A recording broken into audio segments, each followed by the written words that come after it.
Bueno, al comenzar la reunión decíamos que el legalismo es una falsificación barata de la santidad, una apariencia. El Señor Jesús comparó a las personas que son legalistas, que se consideran superior moralmente a los demás, que están siempre con el dedo acusador señalando el pecado de los otros sin ver el propio, como tumbas pintadas de blanco. Dice en Mateo 23-27, «Ay de vosotros, escribas y fariseos hipócritas, porque sois semejantes a sepulcros blanqueados, que por fuera a la verdad se muestran hermosos, mas por dentro están llenos de huesos de muertos y de toda inmundicia». Qué fuerte la imagen. Bueno, así describe el Señor Jesús a los hipócritas, a los legalistas. Tienen doble vida. Siempre están buscando la admiración, la gloria de los hombres, que los reconozcan, que los honren, que los saluden con respeto. También en ese mismo capítulo de Mateo, el Señor dice en el versículo 6, «Y aman los primeros asientos en las cenas, y las primeras sillas en las sinagogas, y las salutaciones en las plazas, y que los llamen rabí, rabí». Les encantan esas cosas. Hipócritas, legalistas hay en todas las épocas, pero vos sabés que en el tiempo del Señor Jesús, los legalistas eran los escribas y los fariseos. Ellos eran los maestros de Israel, eran los encargados de guiar a las personas a Dios. Sin embargo, ellos no conocían a Dios. Y en realidad se daba la paradoja que ellos odiaban al Señor Jesús. Siendo que, bueno, si eran los maestros de Israel, conocían la Escritura,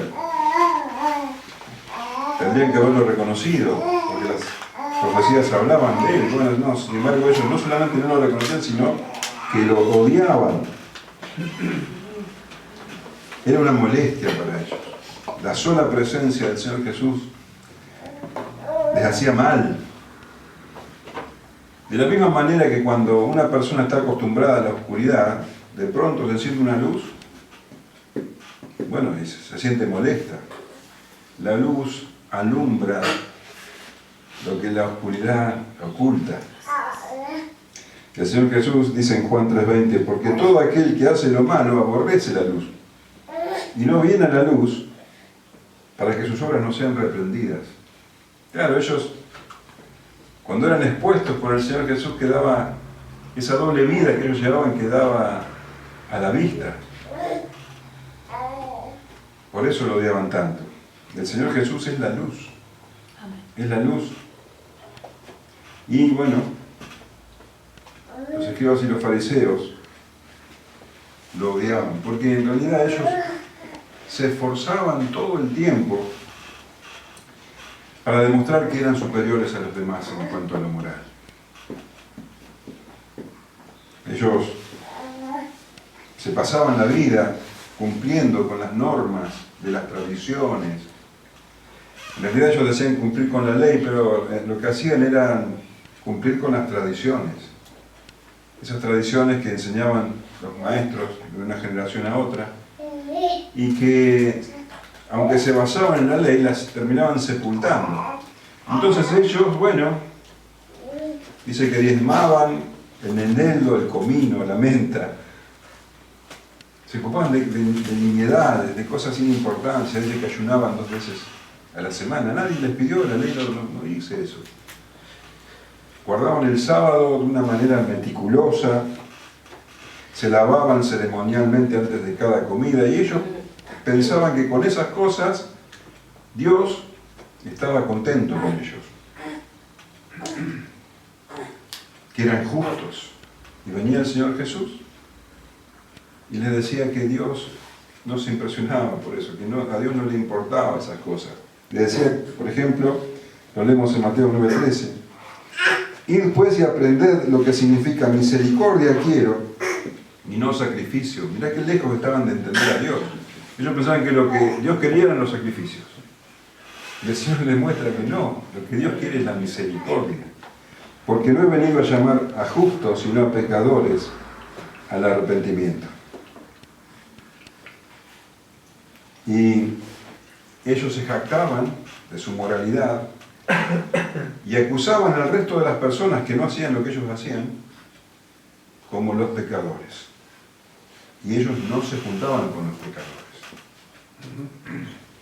Y criticaban al Señor Jesús, porque en lugar de venir con ellos, de reunirse con ellos, de comer con ellos y de alabarlos por la conducta que tenían, no, el Señor Jesús no solamente no se juntaba con ellos, sino que se juntaba con aquellas personas que ellos despreciaban, con los que ellos consideraban pecadores. Y leemos en este capítulo que estamos estudiando, el capítulo 15 de Lucas, y dice, se acercaban a Jesús todos los publicanos y pecadores para oírle. Y los fariseos y los escribas murmuraban diciendo, a los pecadores recibe y con ellos come. Todo lo que ellos consideraban la lacra de Israel, los publicanos eran los cobradores de impuestos, los pecadores eran, bueno, como dije recién, todos aquellos que no hacían lo que los fariseos consideraban tan importante. Bueno, el Señor Jesús se reunía con esas personas y comía con esas personas. Para los escribas y fariseos, lo que el Señor Jesús hacía era repugnante. Demostraba para ellos que Jesús no venía de Dios. El Señor Jesús sabía que ellos lo criticaban y murmuraban entre sí. Y entonces les cuenta estas tres parábolas que figuran en el capítulo 15, en que ya estuvimos viendo. La parábola de la oveja perdida, la parábola de la moneda perdida, y esta parábola que estamos estudiando ahora, que el domingo pasado vimos la primera parte, que se conoce como la parábola del hijo pródigo, pero en realidad esta parábola trata de dos hijos. El hijo menor y el hijo mayor, y de un padre, el padre de ellos. Pobre padre que tiene los peores hijos que uno se puede imaginar, los peores, definitivamente. Hoy vamos a ver la segunda parte, la que trata sobre el hijo mayor, pero antes tenemos que recordar, porque es muy importante que entendamos, por qué el Señor les habla en parábolas. Las parábolas, vos tenés que entender que son historias muy sencillas, historias basadas en la vida cotidiana. El Señor Jesús habla, por ejemplo, bueno, de una moneda, de que se pierde, de una oveja que se pierde, de un sembrador que salió a sembrar, de la levadura que se pone en un montón de harina, cosas que todo el mundo conoce. Entonces, las parábolas son muy fáciles de entender en lo superficial. Son historias muy fáciles de entender, pero encierran un significado espiritual muy profundo. Este significado espiritual para muchos se les escapa, no lo entienden, solamente se quedan en lo superficial. Las personas que tienen el corazón cerrados a Dios están sordas, por decir así, espiritualmente a estas parábolas, nunca las van a entender. En Mateo 13:10, te voy a leer la Nueva Traducción Viviente, se le acercan los discípulos, los apóstoles al Señor Jesús, para preguntarle por qué les hablas en parábolas. Él había terminado de narrar la parábola del sembrador, que salió a sembrar y sembró en 4 terrenos distintos, ¿te acordás? Y el Señor Jesús, bueno, dice así, sus discípulos vinieron y le preguntaron, ¿por qué usas parábolas cuando hablas con la gente? A ustedes se les permite entender los secretos del reino del cielo, les contestó, pero a otros no. A los que escuchan mis enseñanzas se les dará más comprensión y tendrán conocimiento en abundancia, pero a los que no escuchan se les quitará aún lo poco que entiendan. Por eso uso estas parábolas, pues ellos miran pero en realidad no ven, oyen pero en realidad no escuchan. Y eso era lo que estaba ocurriendo en ese momento. El Señor Jesús Les estaba narrando estas parábolas a los escribas y fariseos, y como te decía, ellos se quedaban en la superficie, no entendían el significado profundo. Lo que el Señor les estaba mostrando con estas tres parábolas es que Dios anhela profundamente que los que están perdidos sean encontrados, que se salven. Y que cuando eso ocurre, cuando un pecador se arrepiente y vuelve al Señor, Él se pone feliz, se llena de gozo. Este es el significado de la parábola de la oveja perdida, el significado de la parábola de la moneda perdida. Y también tiene que ver, y la parábola conocida como el hijo pródigo también se refiere a esto. Los escribas y fariseos no lo entendían. La parábola entonces del hijo pródigo trata de dos hijos en realidad y de un padre. Es la parábola más larga de las tres. Seguramente es la parábola más famosa. Y ocurre esto que les decía. La gente la escucha y se queda en lo superficial. No entiende el significado profundo. Pero dice, a vosotros, a ustedes se les concedió que entendieran los misterios del reino. Ustedes que escuchan ahora van a tener la oportunidad de entender el significado profundo de esta parábola.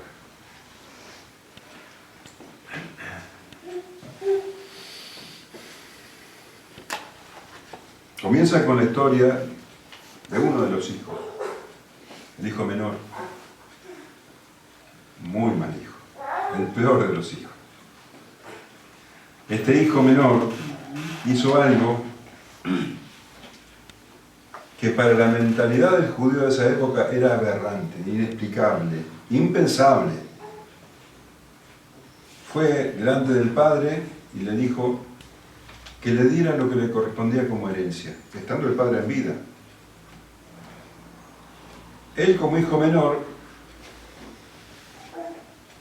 iba a recibir la tercera parte de la herencia, porque se estableció en la ley que el mayor recibiera el doble que el hijo menor. Así estaba escrito.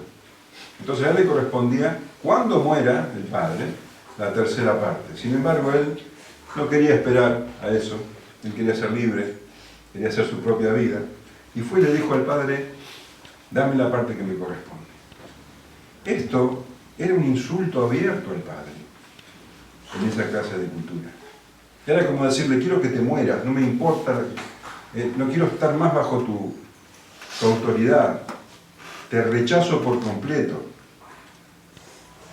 Cuando los escribas y fariseos escuchaban esto, claramente se sintieron indignados. ¿Cómo una persona puede hacer semejante aberración? ¿Cómo puede ofender de tal manera al Padre? ¿Qué dice uno de los mandamientos? Al Padre se lo debe honrar. Y este muchacho le estaba deshonrando abiertamente al Padre. Dame lo que me corresponde. Y el Padre hace algo también inesperado. Los escribas y fariseos esperarían que el padre le dé un buen cachetazo, lo desherede y lo eche, porque estaba deshonrando el honor de la familia, su propio honor. Para los judíos el honor era lo más importante. Este muchacho estaba avergonzándolo, estaba rechazándolo. ¿Y qué hizo el padre? Le hizo caso. Esta actitud del padre, para los escribas y fariseos, era tan vergonzosa como la actitud del hijo. Ese padre, según ellos, debería haber defendido su honor, debería haberlo echado, lo tendría que haber humillado delante de los vecinos. Sin embargo, no, dice, repartió sus bienes. ¿Qué te parece si lo leemos mejor? Versículo 11. 15:11. También dijo, un hombre tenía 2 hijos. Y el menor de ellos dijo a su padre, Padre, dame la parte de los bienes que me corresponde. Y le repartió los bienes. No muchos días después, juntándolo todo, el hijo menor se fue lejos a una provincia apartada y allí desperdició sus bienes viviendo perdidamente. Y cuando todo lo hubo malgastado, vino una gran hambre en aquella provincia y comenzó a faltarle. Y fue y se arrimó a uno de los ciudadanos de aquella tierra, el cual le envió a su hacienda para que apacentase cerdos, y deseaba llenar su vientre de las algarrobas que comían los cerdos, pero nadie le daba. Y volviendo en sí dijo, ¿cuántos jornaleros en casa de mi padre tienen abundancia de pan? Y yo aquí perezco de hambre. Me levantaré e iré a mi padre y le diré, Padre, he pecado contra el cielo y contra ti. Ya no soy digno de ser llamado tu hijo. Hazme como uno de tus jornaleros.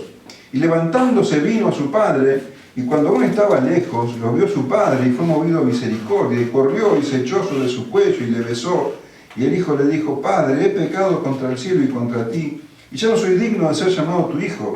Pero el padre dijo a su siervo, sacad el mejor vestido y vestidle, y poned un anillo en su mano y calzado en sus pies, y traed el becerro gordo y matadlo, y comamos y hagamos fiesta, porque mi hijo muerto era, y ha revivido, y se había perdido, y es hallado, y comenzaron a regocijarse.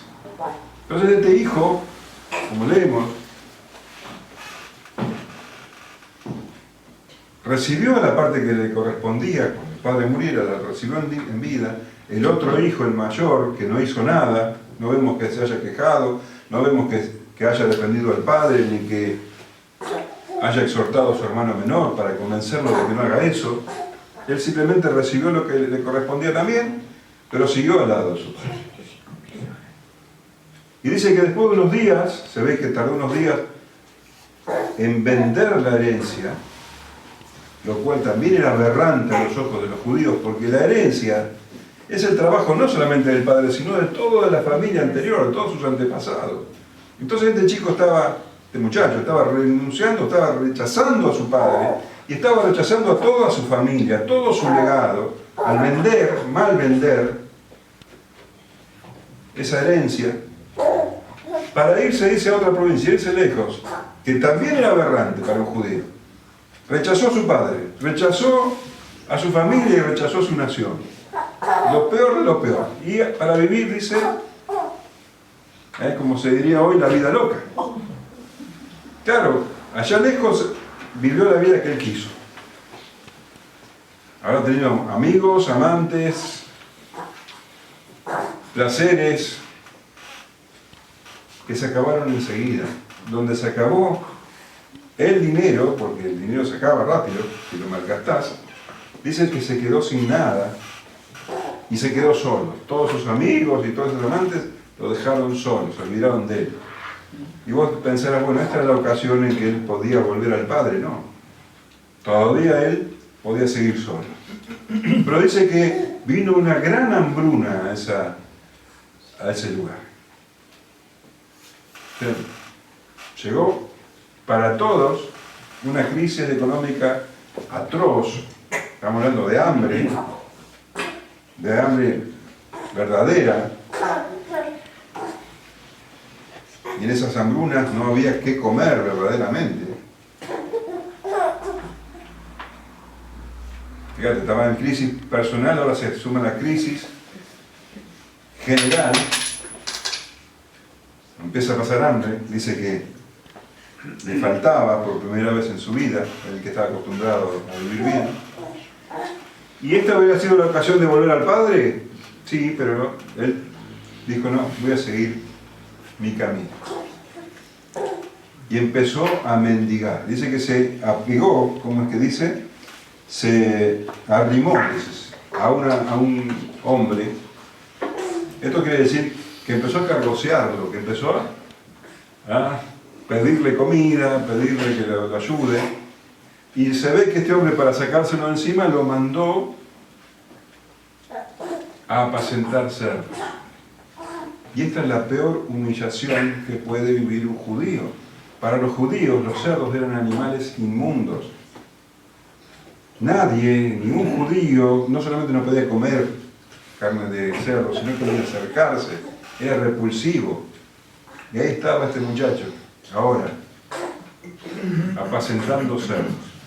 Y dice que hasta los envidiaba porque los cerdos comían algarrobas y no tenía que comer y nadie le daba.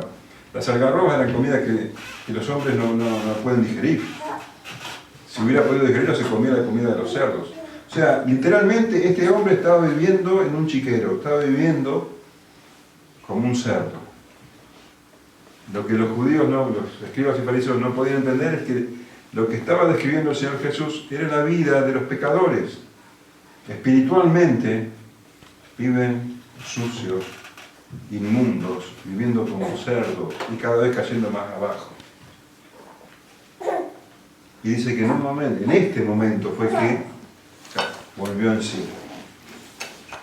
Claramente es el momento, simbólicamente, ¿no?, que es cuando Dios te ilumina la situación en donde estás y te das cuenta que estás enchastrado en barro y en mugre, espiritualmente hablando.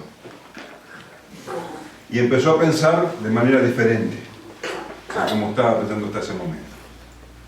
Antes había querido irse de la casa del Padre, no quería saber nada del Padre, y ahora empieza a entender que el Padre era generoso, que los jornaleros que trabajaban para el Padre tenían abundancia de comida y él estaba muriéndose de hambre. ¿Qué hacía ahí? ¿Qué hacía ahí?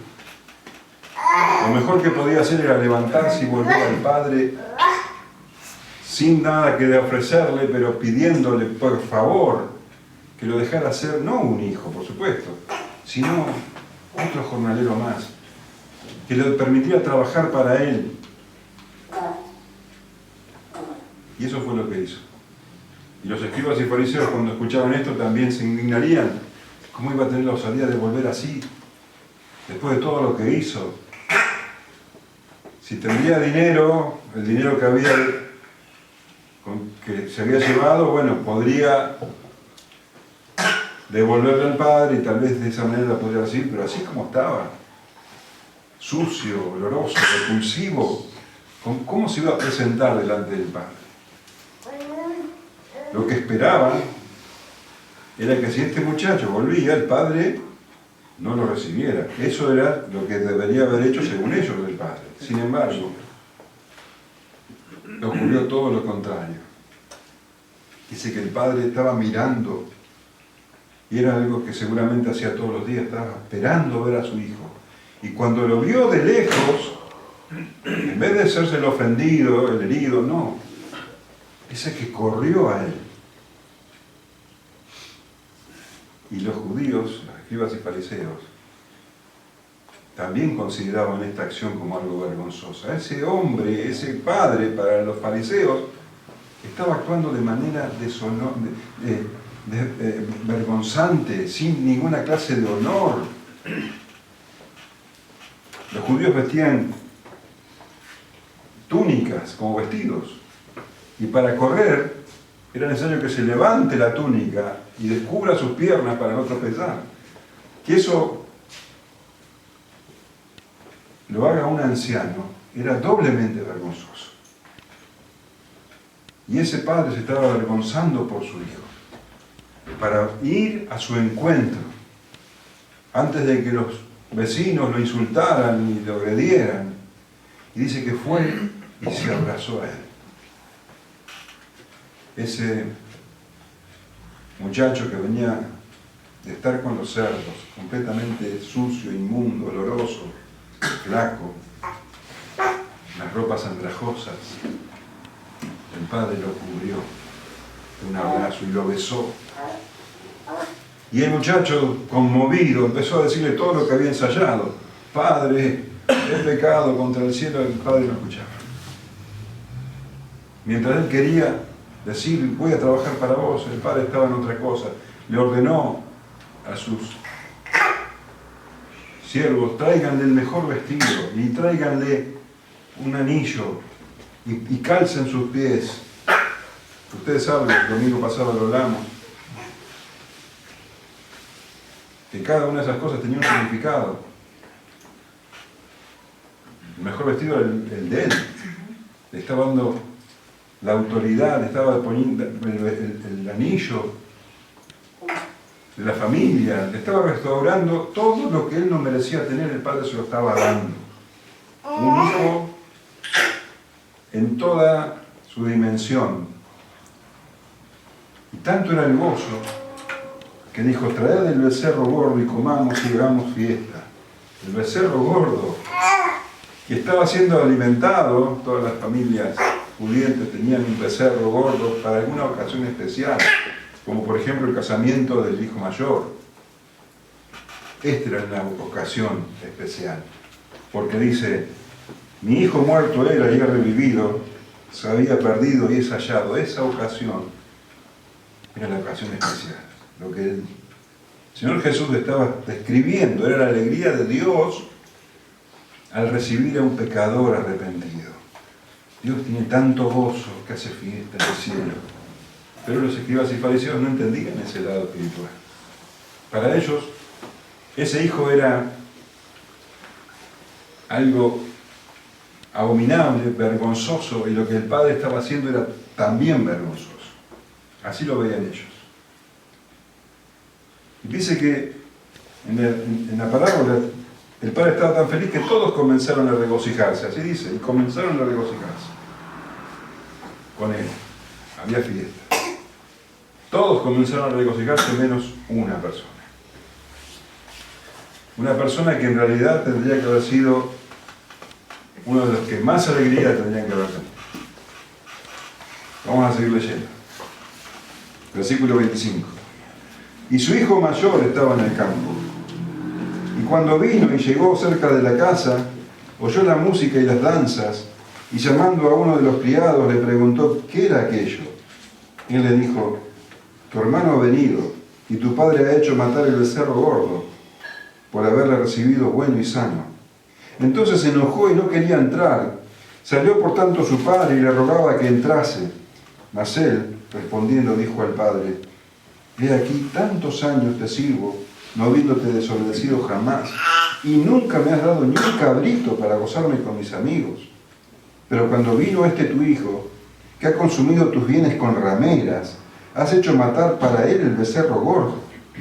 Entonces le dijo, hijo, tú siempre estás conmigo, y todas mis cosas son tuyas. Mas era necesario hacer fiesta y regocijarnos, porque este tu hermano era muerto, y ha revivido, se había perdido y es hallado.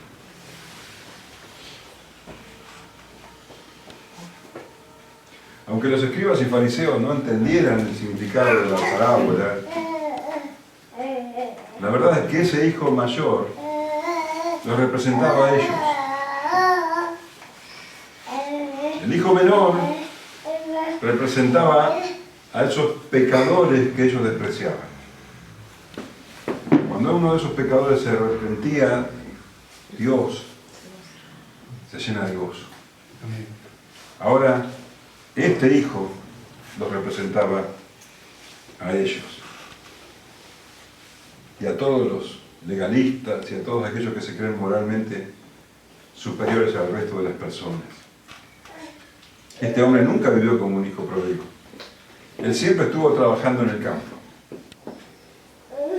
Y precisamente eso era lo que estaba haciendo ahora. Mientras en la casa había fiesta, él estaba trabajando, seguramente supervisando a todos los jornaleros. Pero cuando llegó el momento de regresar, algo raro estaba pasando. Dice, el hijo mayor estaba en el campo y cuando vino, llegó cerca de la casa, oyó la música y las danzas. Y llamando a uno de los criados le preguntó qué era aquello. Algo totalmente inusual estaba ocurriendo. A medida que se iba acercando iba escuchando música y escuchaba ruido de gente que estaba bailando. ¿Cómo podía hacer eso en su casa? Esto era algo que no tenía nada que ver. ¿Cómo él, siendo el hijo mayor, el primogénito, nadie le consultó, nadie le dijo nada? Estaba ocurriendo algo sin que él tomara parte. De haber habido una fiesta en la casa, él como hijo mayor tendría que haber sido el que la organizaba. Él tenía la autoridad para hacer las cosas. El hecho de que el padre haya tenido toda esta alegría y haya armado una fiesta y no le haya ni siquiera consultado a su hijo mayor, indica la distancia que había entre el padre y el hijo. Lo que los escribas y fariseos que escuchaban esta historia no entendían era que este muchacho, el hijo mayor, se pasaba su vida trabajando, haciendo obras, sin entender lo que el padre amaba, lo que el padre quería. Como los legalistas que se pasan sus vidas haciendo, entre comillas, buenas obras, creyendo que así se ganan el beneplácito del Padre, el beneplácito, perdón, del Padre, pero al Padre no le interesan esas cosas.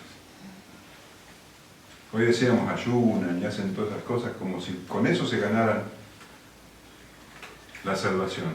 El Padre no quiere esas cosas. Misericordia quiere, no sacrificio. Se la pasan trabajando sin conocer la voluntad de Dios. Y este muchacho viene y siente que escucha que hay fiesta en la casa y no, eso no está bien, esto no. Para él esto era una cosa chocante. Música en la casa. No le importaba que el padre esté contento, no.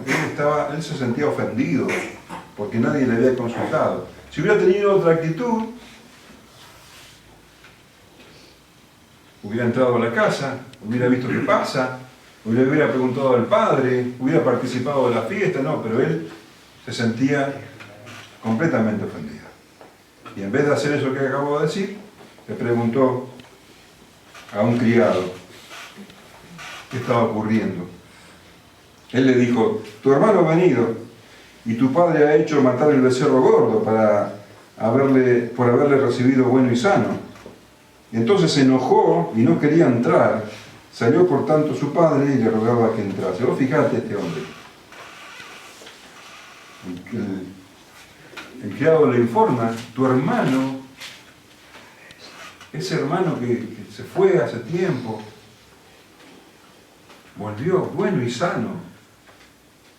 Claro, vos pensarás, se tendría que haber puesto contento.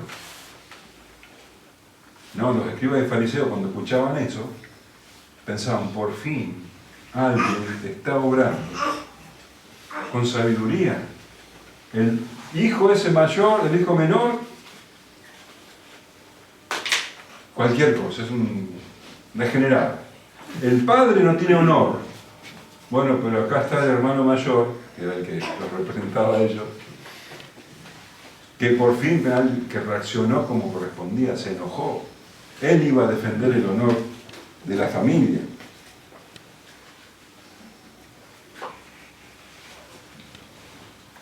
Habían matado el becerro gordo.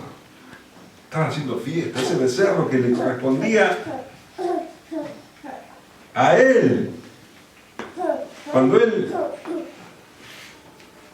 se hubiera casado, bueno, ahí valía la pena matar el becerro gordo, pero no, lo mataron porque vino ese.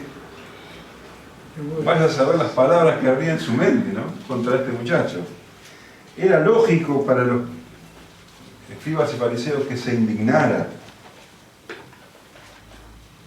porque ellos no pueden entender el amor incondicional. No pueden entender el amor incondicional de ese padre, como tampoco pueden entender el amor incondicional de Dios hacia los perdidos. No pueden entender la gracia. No pueden entender que Dios reciba a los pecadores solo por gracia, no por las obras. Y dice, se enojó. En realidad, salió por fin a flote todo lo que había en su corazón. Todos esos años de ir acumulando sentimientos de celos, de enojo, ocultándolos, salieron a la luz. No pudo alegrarse porque su hermano había vuelto, porque no amaba al padre, ni no amaba a su hermano, y tampoco amaba al padre. Esa es la verdad. Y los escribas y fariseos estarían completamente de acuerdo con él. Por fin alguien estaba tratando de defender el honor de la familia. Este hermano mayor empezó a dejar salir lo que verdaderamente tenía en su corazón. Odio, amargura, celos, ira.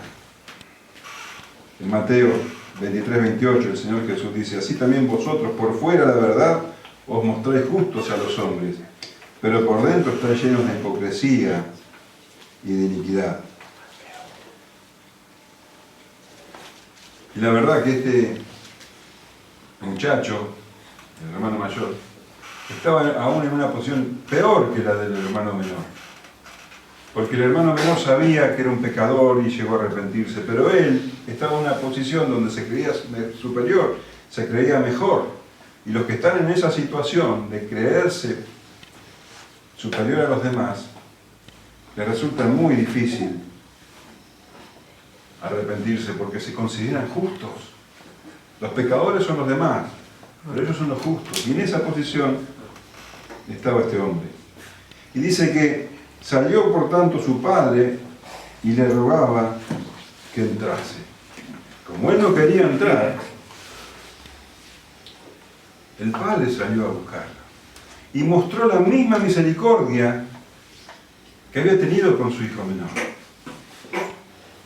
Dice que le rogaba que entrara a la casa y participara de la fiesta, no quería dejarlo fuera.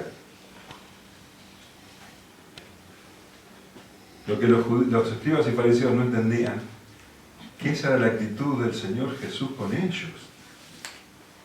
El Señor Jesús estaba haciendo lo que estaba describiendo con el Padre. Él estaba hablando de estas cosas a los escribas y fariseos para que se arrepientan y entren en el reino de Dios. Y que Dios pueda hacer fiesta por ellos también. Pero para ellos, ese padre estaba actuando de una manera vergonzosa. ¿Qué tendría que haber hecho? Sale a hablar con el hijo mayor, lo escucha su enojo y se da cuenta que, tenía razón.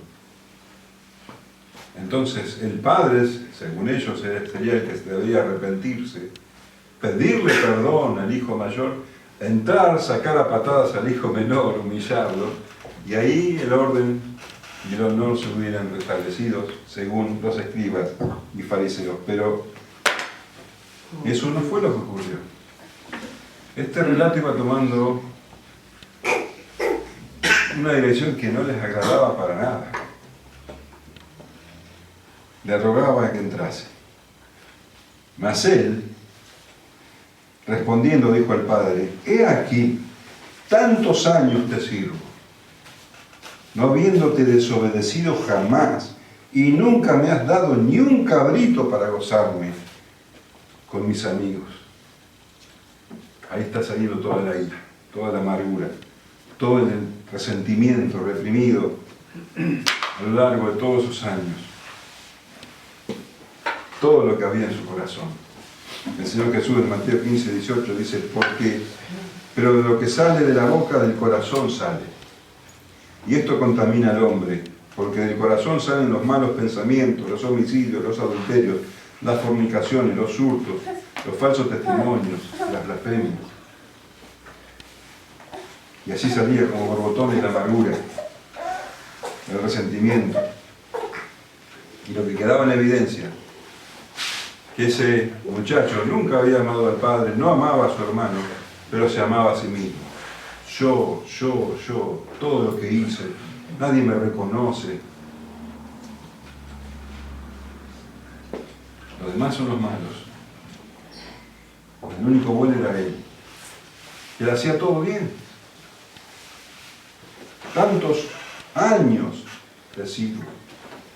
Estaba hablando de una manera irrespetuosa al Padre, demostrando ese rencor que tenía contra su hermano. Tantos años de sirvo. Fíjate vos, todo ese servicio que él le había dado, entre comillas, a su padre, lo había hecho de mala gana, como si fuera una esclavitud, por obligación.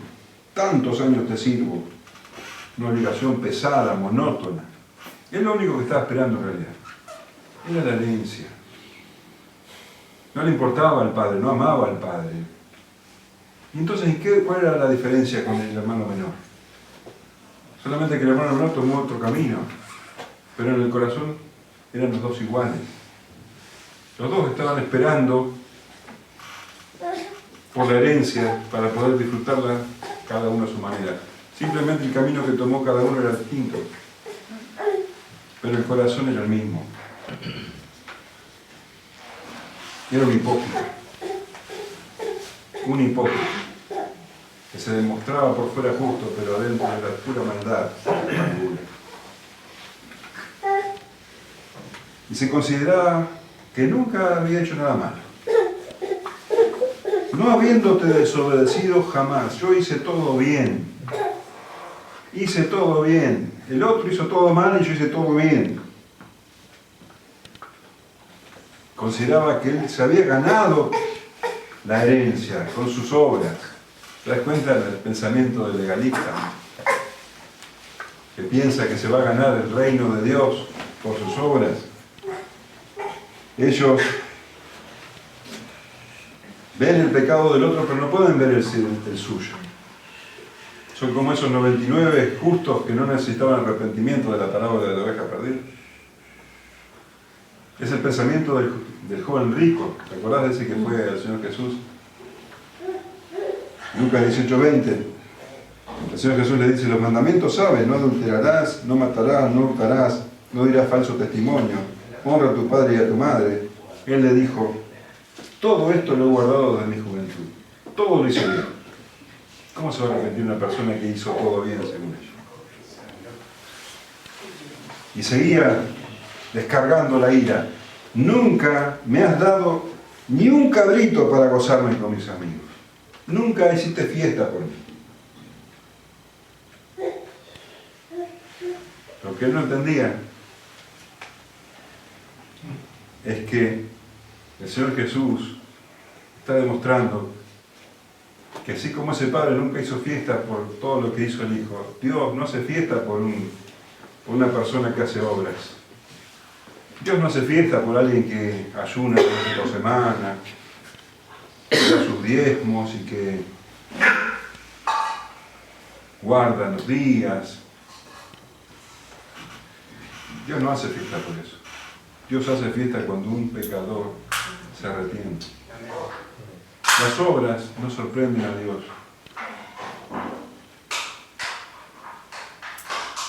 Y también nos muestra que los fariseos solamente están cómodos con otros fariseos. Los legalistas se juntan con otros legalistas, porque el resto son todos pecadores. Nunca me dije para que pudiera gozarme con mis amigos. Pero cuando vino tu hijo, sigue hablando, que ha consumido tus bienes con ramera, ¿ves cómo él puede ver el pecado de los otros? Has hecho matar para él el becerro gordo. Ahí estaba este hombre, descargando toda su ira, juzgando al hermano, recriminando al padre, enojado con él.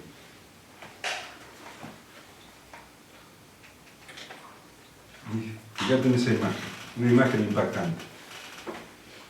Tenés a este hombre en la oscuridad, lleno de resentimiento, descargando su ira. Tenés adentro de la casa la fiesta. ¿Y el padre dónde está? Está con él, convenciéndolo de que entre a la fiesta. Eso era lo que estaba ocurriendo y los fariseos y los escribas no se daban cuenta. Ese era Jesús diciéndole a los escribas y fariseos: entren, no se queden afuera, entren, no se queden con ese resentimiento en la oscuridad, entren a la fiesta, entren al reino de Dios, arrepiéntanse y crean. Ellos no lo entendían. Ellos estaban atacando al Señor Jesús con su ira, criticándolo porque comía con publicanos y con pecadores. Él entonces le dijo: hijo, tú siempre estás conmigo, y todas mis cosas son tuyas, mas era necesario hacer fiesta y regocijarnos, porque tu hermano era muerto y ha revivido, se había perdido y es hallado. Fíjate con qué ternura y con qué paciencia el Padre le habla a este hombre lleno de resentimiento.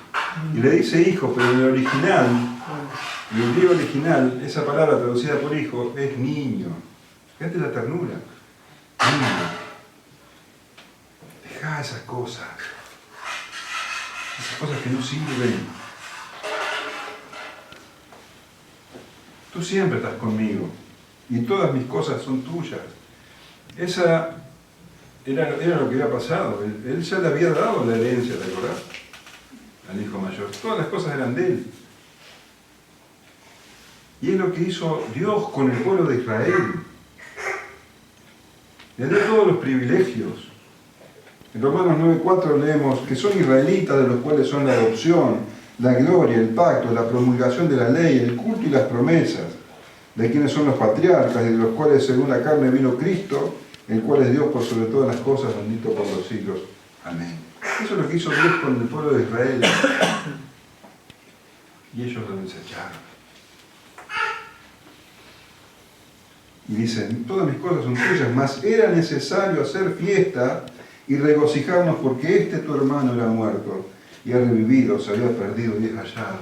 Y vuelve el Señor a hablar del gozo que le provoca a Dios que un pecador se arrepienta. No que alguien haga obras y obras para ganar su favor, sino que reconozca su pecado, se arrepienta y crea. Eso da gozo a Dios. Y ese es el tema de las tres parábolas. El hijo menor representa a todos los pecadores que se arrepienten de sus pecados y se abrazan en la gracia de Dios. El hijo mayor representa a los legalistas que se creen justos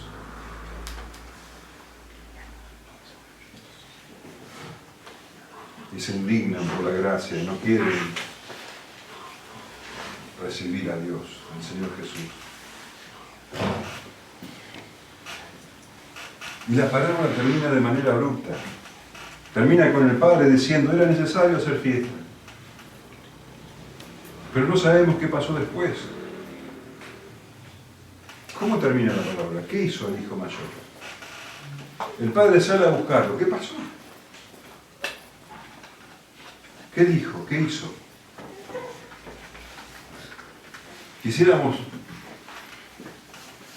que el Señor Jesús se hubiera extendido un poquito más para ver cómo concluye esto.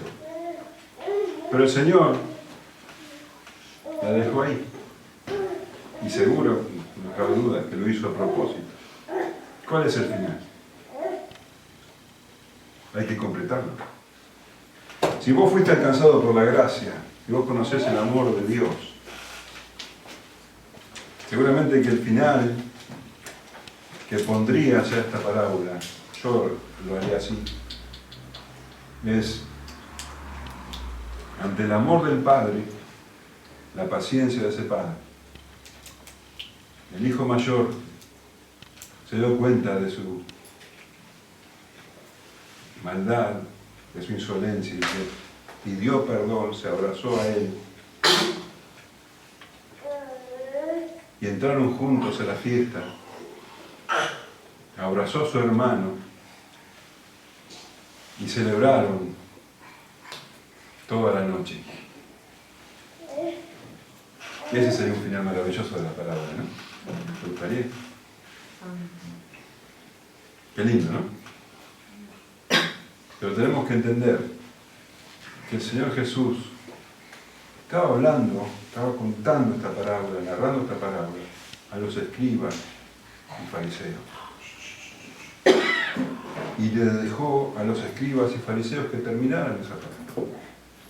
El Señor Jesús, por lo que leemos en el contexto, les habló las últimas palabras del Padre: mas era necesario hacer fiesta y regocijarnos, porque tu hijo, tu hermano, era muerto y ha revivido, se había perdido y es hallado.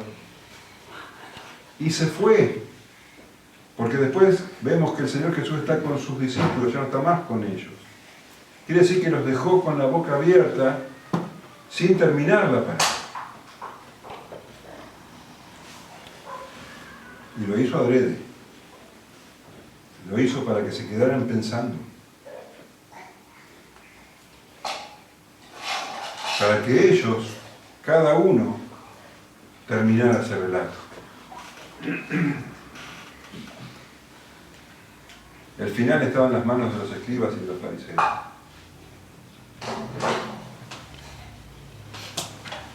¿Y sabes qué? Terminaron el relato. Tenemos que entender que el Padre representa al Señor Jesucristo y que el hermano mayor representa a los escribas y fariseos. ¿No sabes lo que hicieron los escribas y fariseos con el Señor Jesucristo? Entonces, ¿cuál es el final de la parábola? El Padre les dice: mas era necesario hacer fiesta y regocijarnos, porque tu hermano era muerto y ha revivido, se había perdido y es hallado. Entonces su hijo, lleno de furia, de resentimiento y de celos, lo toma por el cuello y lo mata. Así termina la parábola. El hijo mayor matando al padre. Porque unos pocos meses después, muy pocos meses después, los escribas y fariseos complotaron para llevar al Señor Jesús a la cruz. En Marcos 14:1 dice: 2 días después era la Pascua y la fiesta de los panes sin levadura, y buscaban los principales sacerdotes y los escribas cómo prenderle por engaño y matarle. Ellos complotaron y hasta convencieron al gobernador romano para crucificar al Señor Jesús. Ese es el final de la parábola. Mataron a Cristo, mataron al Padre. Pero ¿sabes qué? Incluso la muerte no es el final de la historia. Porque sí, ellos lo mataron. Pero al tercer día el Señor Jesús resucitó. Venció la muerte y al pecado, resucitando de los muertos, y ascendió al cielo. Y ahora está sentado a la diestra de Dios, gobernando con todo poder y autoridad. Y todavía hoy, los hijos pródigos que están revolcados en el chiquero del pecado pueden volver a la casa del Padre y Él los va a recibir. Y también aquellos hijos que se creen superiores al resto, llenos de hipocresía y de maldad, pueden también arrepentirse y entrar a la fiesta, porque el Padre los está esperando. Yo no sé vos,